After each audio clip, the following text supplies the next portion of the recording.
उनका अपमान नहीं किया जा सकता है। दरोगा जी सस्पेंड हो गए, सिपाही जी सस्पेंड हो गए, लेकिन स्टोनो साहब को तो ट्रांसफर हो गया। आप तो स्टोनो कार्रवाई की मांग कर रहे थे, स्टोनो एफआईआर वापसी की मांग कर रहे थे उमापति जी। स्टोनो के खिलाफ मुकदमा पंजीकृत हुआ है। एसडीएम साहब की शादी कल थी।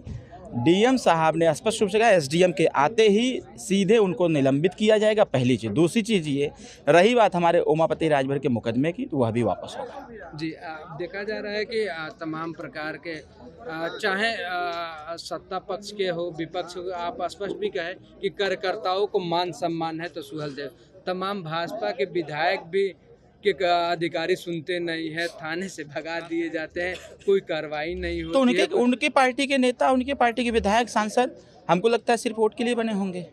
उनको वोट चाहिए, कार्यकर्ताओं से बैल की तरह काम कराना है। जब कार्यकर्ताओं के सम्मान की बात आ जाए तो फिर लखनऊ दिल्ली नजर आना है।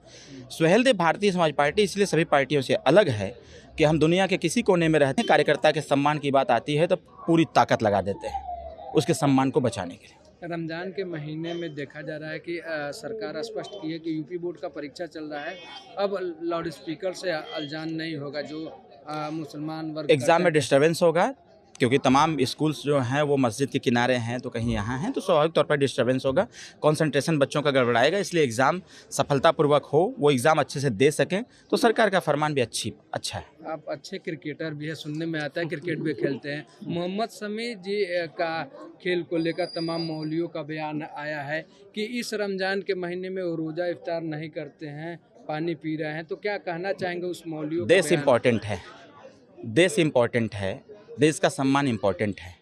मोस्ट इम्पॉर्टेंट इस बात की है कि 140 करोड़ लोगों की आस्था क्रिकेट से जुड़ी हुई है।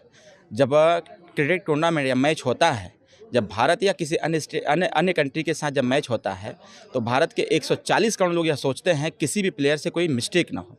हमारा जो प्लेयर है मोहम्मद शमी, अगर क्रिकेट के मैदान में हो, प्यास लगे तो पानी नहीं पिएगा। मोहम्मद शमी के साथ हम हैं, सुहेलदेव भारतीय समाज पार्टी, हमारी सरकार भी है। माननीय योगी जी ने भी कहा था कि मुसलमान हो तो मोहम्मद शमी जैसा। ईश्वर ने नहीं कहा है, उनके अल्लाह ने नहीं कहा था कि जब तुम्हें पानी पीने मतलब तुम्हें प्यास लगी हो तो पानी मत पीना, भले तड़पड़ा के मर जाना। तो भाई वो देश के लिए खेल रहा था और देश के लिए खेला और खेल करके उस खेल को जीता भी गया। इससे बड़ा सम्मान क्या हो सकता है? ये इन लोगों को, मौलवी लोगों को बात करनी चाहिए अपने कम्युनिटी की शिक्षा की, उनके रोजगार की, उनके नौकरियों की बात करनी चाहिए। इस देश में अमन चैन से रहे, इस पे बात करनी। इस पे कोई मौलवी नहीं बोलता है, इस पे किसी प्रकार कोई लीडरशिप जो मुस्लिम लीडरशिप है वो नहीं बोलता है। मेरे हिसाब से उनको इस पे बात करनी चाहिए। बीजेपी सरकार में 51 IAS IPS बने हैं पहली बार। सपा की सरकार थी, कांग्रेस की भी सरकार थी, 23% नौकरी में था, 1% रह गए थे, लेकिन अब धीरे धीरे इसको इजाफा किया जा रहा है। इससे ध्यान भटकाने के लिए इस प्रकार के अनर्गल बयान लोग देने का काम करते हैं।